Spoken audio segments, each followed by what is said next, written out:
Saúde a todos com a graça e a paz do nosso Senhor Jesus e convido você a abrir comigo a sua Bíblia no capítulo 6 do profeta Isaías, onde eu farei a leitura apenas do verso 3. Profeta Isaías, capítulo 6, versículo 3. E proclamavam uns aos outros: Santo, Santo, Santo é o Senhor dos exércitos. A terra inteira está cheia da sua glória. Vamos orar, adorando esse Deus que é santo, santo, santo. Pai, nós bendizemos o teu nome. Tu és o Deus que não é só separado, mas tu és um Deus único. Não há nada na terra, nem nos céus, que possa ser comparado a ti. Tu és santo ao mais alto grau da palavra. Santo, santo, santo. E a tua glória é manifestada em toda a terra, a tua beleza, a tua majestade. E nós te agradecemos pelo privilégio de criaturas como nós podemos adorá-lo, amá-lo e viver uma vida de propósito sob a luz da tua santidade. Receba, Senhor, a nossa adoração nessa noite. Receba, Senhor, os nossos louvores como pecadores que somos.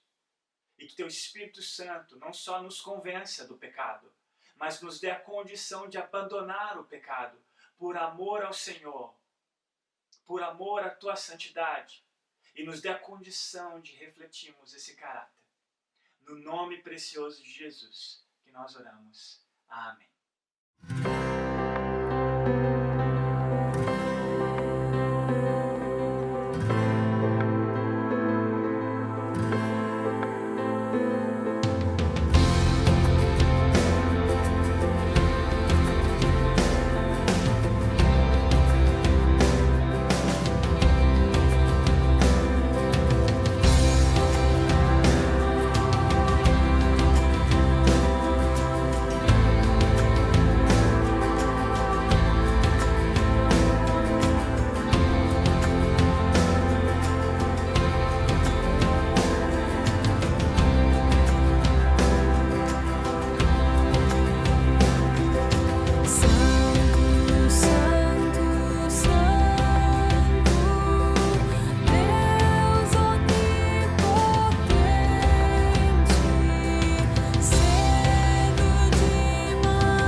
Ver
mas forte tu és.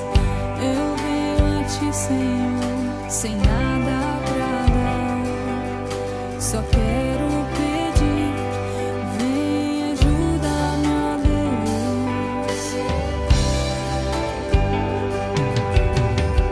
Confesso a ti, Senhor, que fraco eu sou, tão fraco eu sou, mas forte tu és. Eu venho a ti, Senhor, sem nada pra dar, só quero pedir, vem ajuda-me, ó Deus. Um coração quebrantado e humilde, não rejeita, Senhor. Estenda a mim tua graça e deixe teu amor fluir. Com misericórdia nós clamamos, faz chover perdão e graça sobre mim, perdão e graça, e lava-me, Senhor, pois hoje eu preciso do teu amor. Faz chover perdão e graça sobre mim, perdão e graça, e lava-me, Senhor, pois hoje eu preciso do teu amor.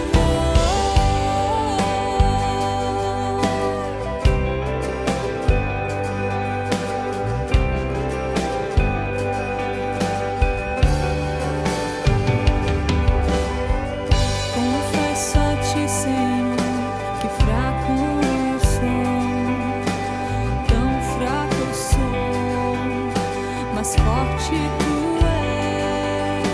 és.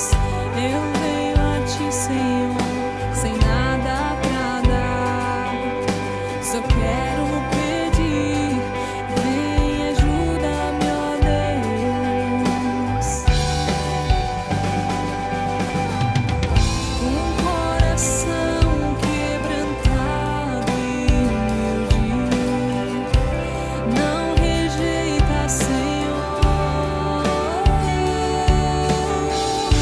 Estenda a mim tua graça e deixe teu amor fluir.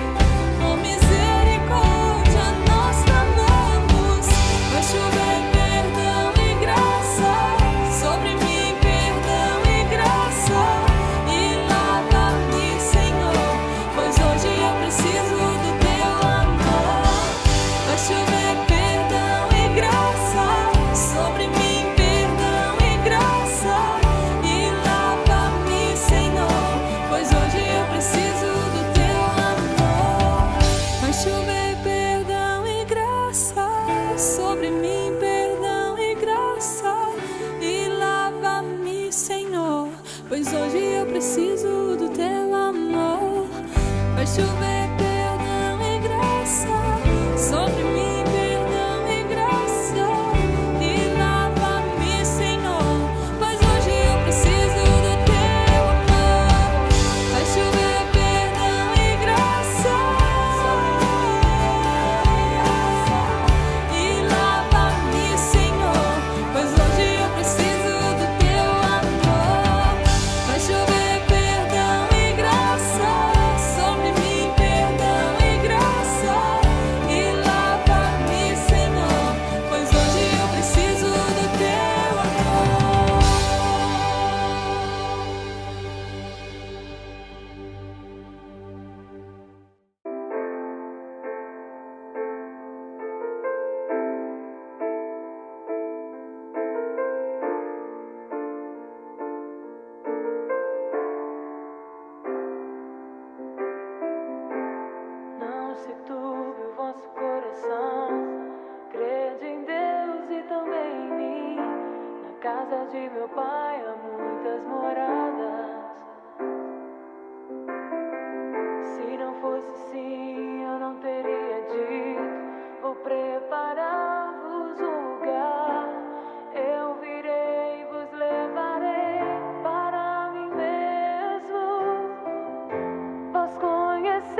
Hebreus capítulo 7, dos versos 1 ao 12.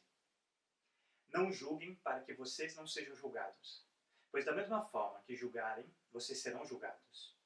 E a medida que usarem, também será usada para medir vocês. Porque você repara no cisco que está no olho do seu irmão e não se dá conta da viga que está em seu próprio olho? Como você pode dizer ao seu irmão, deixe-me tirar o cisco do seu olho, quando há uma viga no seu? Hipócrita! Tire primeiro a viga do seu olho e então você verá claramente para tirar o cisco do olho do seu irmão. Não deem o que é sagrado aos cães, nem atirem suas pérolas aos porcos. Caso contrário, estes as pisarão, e aqueles, voltando-se contra vocês, os despedaçarão. Peçam, e lhes será dado. Busquem, e encontrarão. Batam, e a porta lhes será aberta. Pois todo o que pede, recebe, o que busca, encontra, e aquele que bate, a porta será aberta. Qual de vocês, se seu filho pedir pão, lhe dará uma pedra? Ou se pedir peixe, lhe dará uma cobra? Se vocês, apesar de serem maus, sabem dar boas coisas aos seus filhos, quanto mais o Pai de vocês, que está nos céus, dará coisas boas aos que lhe pedirem. Assim, em tudo, façam aos outros o que vocês querem que eles lhes façam, pois esta é a lei e os profetas. Vamos orar? Pai, nós te agradecemos pelo privilégio que nós temos de ouvir mais uma vez a Tua palavra. E nós te pedimos, nos dê ouvidos, nos dê, Senhor, condição para não apenas entendermos a Tua palavra, mas termos a bem-aventurança de vivê-la para a glória e louvor do Teu nome. Ajuda-me, Senhor, a confiar no Teu Espírito Santo. O mesmo que inspirou a Tua palavra, é o mesmo que ilumina as nossas mentes, é o mesmo que aplica as sagradas verdades nas nossas vidas. No nome precioso de Jesus que eu te peço. Amém. Se eu te pedisse para fazer uma lista pessoal, e nessa lista você colocaria as seguintes respostas de algumas perguntas. Por exemplo, quais são as coisas que me agradam em relação ao que as pessoas fazem a meu respeito? Quais são as palavras que me encorajam? Quais são as coisas que eu não gosto, que as pessoas fazem contra mim? Quais são os nomes que eu não gosto que me chamam? O que eu gosto que as pessoas pensem de mim? O que me deixa ofendido? Eu gostaria que você pensasse seriamente a respeito dessa lista, das respostas dessas perguntas, porque o que nós vamos considerar hoje à noite no versículo 12 é o ápice do ensino de Jesus acerca da praticidade do cristianismo, de tudo isso que nós temos aprendido nesse seu grande sermão. Eu vou ler mais uma vez o versículo 12 do capítulo 7. Assim, em tudo, façam aos outros o que vocês querem que eles lhes façam, pois esta é a lei e os profetas. Esse versículo é exatamente o tema da mensagem de hoje à noite, que é a regra áurea. O que é uma regra áurea ou uma regra de ouro? Normalmente é um princípio moral. E esse princípio moral ele expressa em um pequeno texto onde ele traz o ápice, o ponto mais alto de todo o ensino. Esse pequeno trecho ele pode ser na forma positiva ou na forma negativa. Aqui no caso nós vemos uma forma positiva, ou seja, façam aos outros o que vocês querem que eles lhes façam. Algumas religiões como o budismo, o hinduísmo, o islamismo, eles também têm uma regra áurea deles, onde eles fazem essa pequena sentença moral acerca de todo o ensino que eles acreditam. Porém, é na forma negativa. Por exemplo, no budismo, não atormentes o próximo com aquilo que te aflige. No confucionismo, o confucionismo tem origem em Confúcio que era um poeta, não um filósofo, e é uma filosofia chinesa de vida. Diz o seguinte: não façais aos outros aquilo que não quereis que vos façam. Vamos hoje à noite analisar essa regra áurea de Jesus acerca do seu próprio ensino. E observe que ela está no meio de duas partes: o assim ou portanto em tudo, e no fim, porque ou pois essa é a lei e os profetas. É muito importante a gente analisar esses dois extremos, por assim dizer, essas duas sentenças, para entendermos exatamente a importância e quão prático é essa regra áurea de Jesus. Assim ou portanto em tudo. Jesus aqui ele está tirando uma conclusão, mas a questão é, essa conclusão do portanto ou assim é em relação a tudo que ele disse, desde o capítulo 5, que é onde ele inicia o seu grande sermão, ou é algo específico? Não é tão simples a gente ter a certeza, mas a maioria dos estudiosos acreditam que esse portanto de Jesus é referência aos 11 versículos do capítulo 7, que nós temos considerado até então.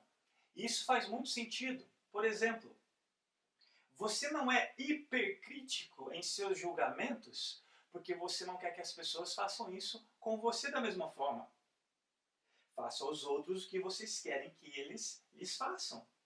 Você vai usar a medida de misericórdia em sua medida de tratar o cisco no olho do seu irmão, porque é exatamente essa medida que você gostaria que usassem a seu favor, a seu respeito.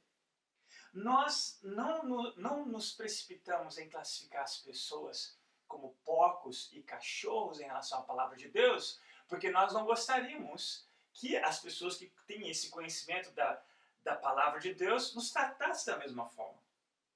E sem dúvida também aplica aqui na esfera da oração. Porque assim como nós pedimos algo bom para Deus, nós não daríamos nada ruim para as pessoas.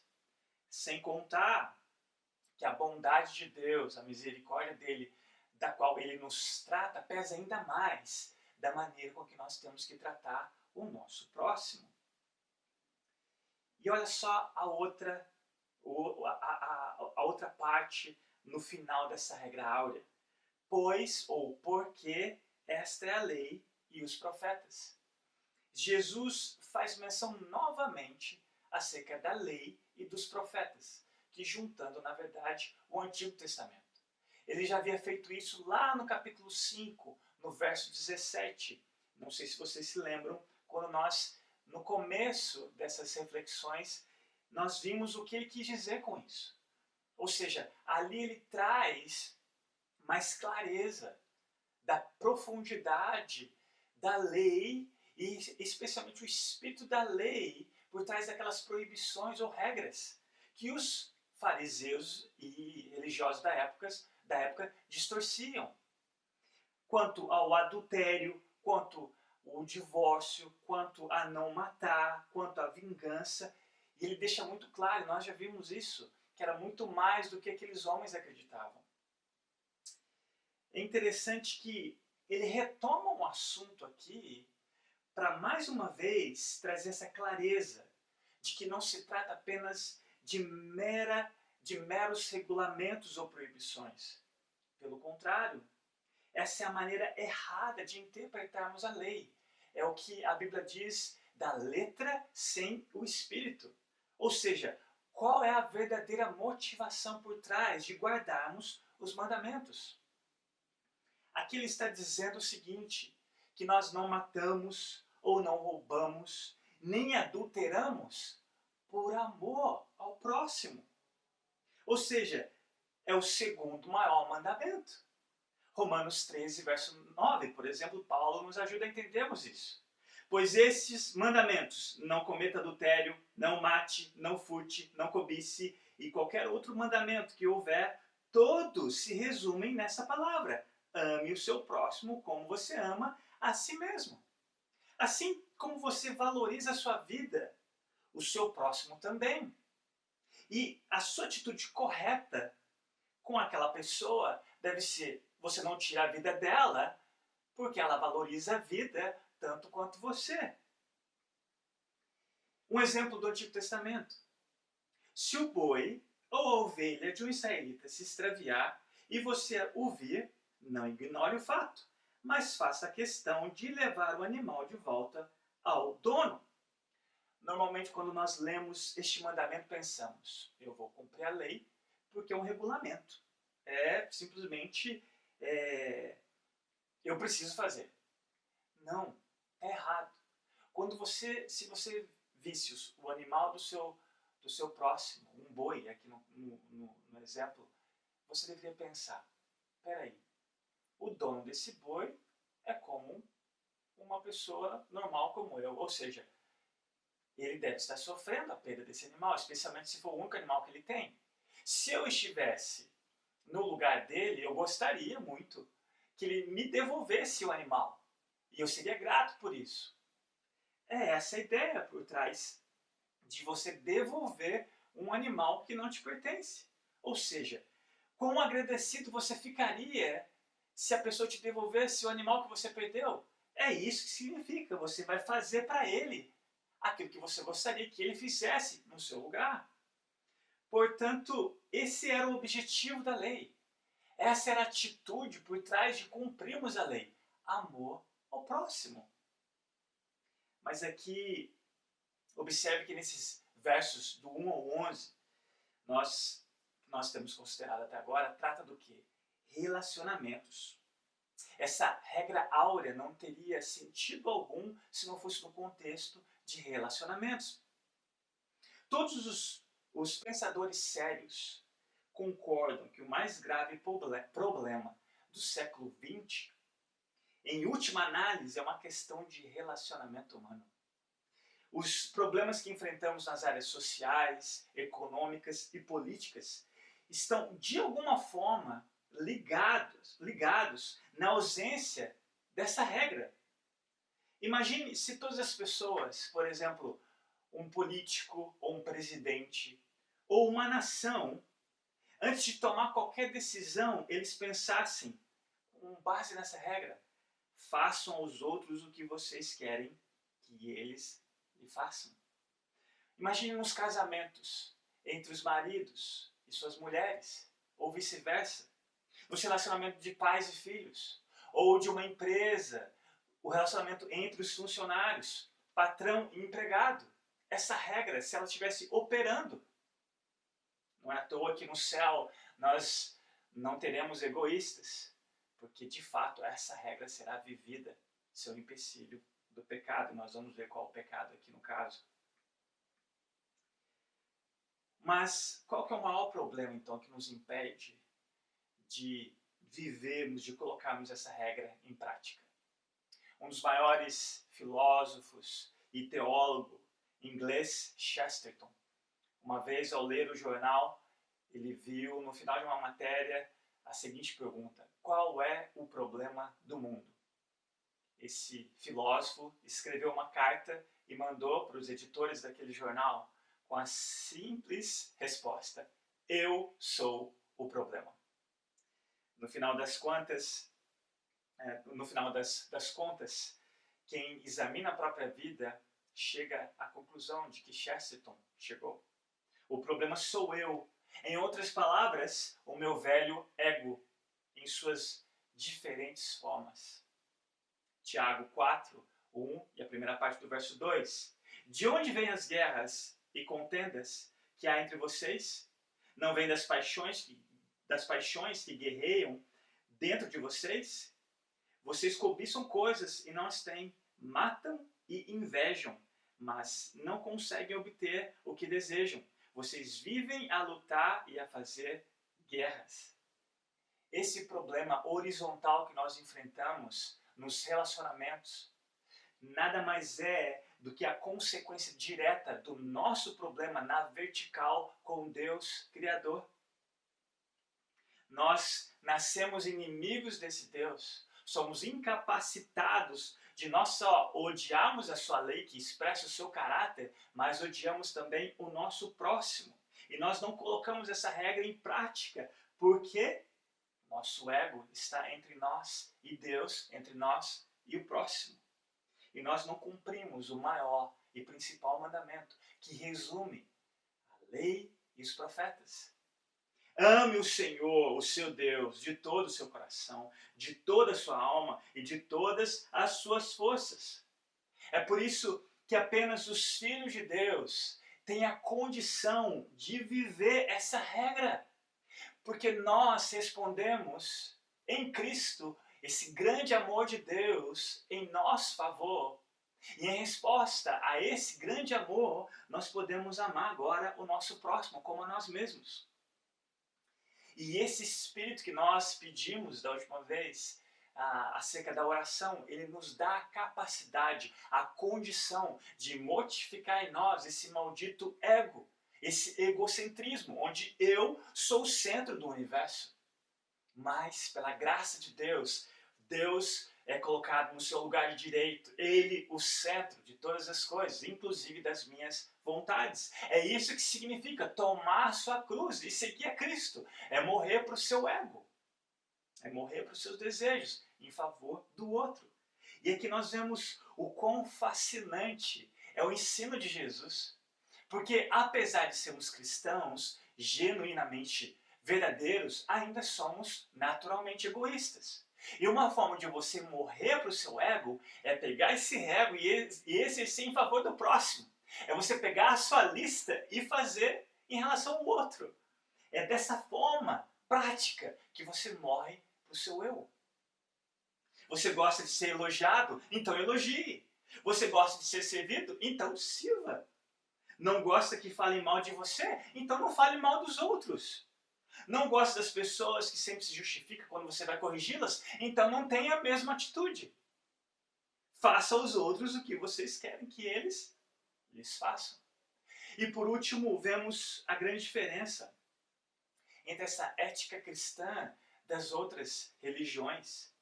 A de Jesus é positiva, em contrapartida, as demais é na negativa. Por quê? A ética negativa é compelida pelo medo. A ética positiva é compelida pelo amor. E o medo é comum ao homem porque ele é dominado pela autopreservação.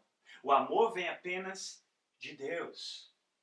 Porque amar é mais do que não fazer algo ruim para alguém. Você talvez pode perguntar para alguém, você me ama? E a pessoa pode responder, eu nunca te fiz algo ruim, fiz? Isso não é amor. O amor não é apenas você deixar de fazer algo ruim, mas intencionalmente fazer o bem para o outro, aquele bem que você gostaria que ele fizesse por você. O que você encontra em outras religiões, na verdade, não é uma regra de ouro, porque ela não tem a preciosidade do amor e obediência a Deus, que te dá a condição de exercer essa regra áurea.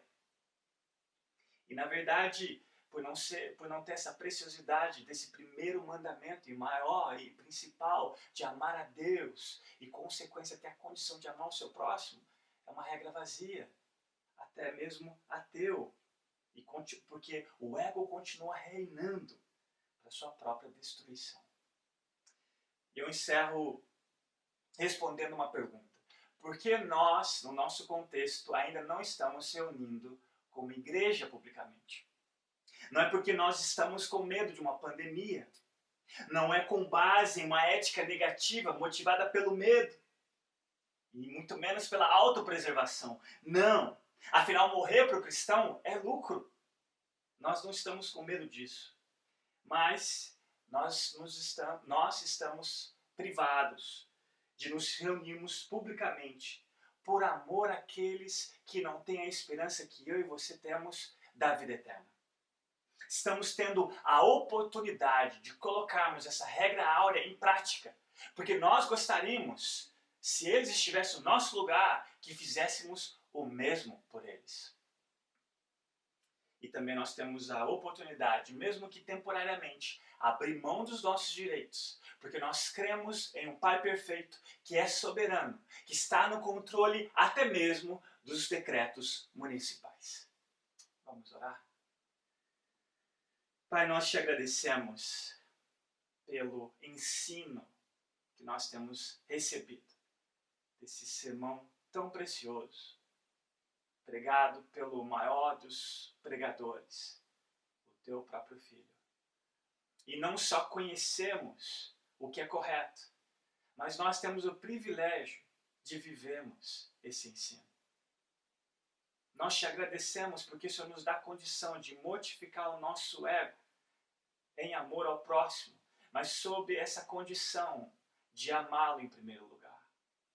E nós te bendizemos por isso, Senhor. Ajuda-nos a sermos verdadeiramente cristãos que fazem para o seu próximo aquilo que eles esperam que o seu próximo faça em favor deles. Ajuda-nos a louvar o teu nome, Pai. Ajuda-nos a entendermos o que é ser sal, o que é ser luz, sobre a prática dessa regra. Para a glória, louvor do teu precioso nome que nós te pedimos, em Cristo Jesus. Amém. Amados, o Deus da paz, que pelo sangue da eterna aliança trouxe de volta dentre os mortos o nosso Senhor Jesus, o grande pastor das ovelhas, os aperfeiçoe em todo bem para fazerem a vontade dele e opere em nós o que lhe é agradável, mediante Jesus Cristo, a quem seja glória para todos sempre. Amém. Tenham todos uma ótima noite.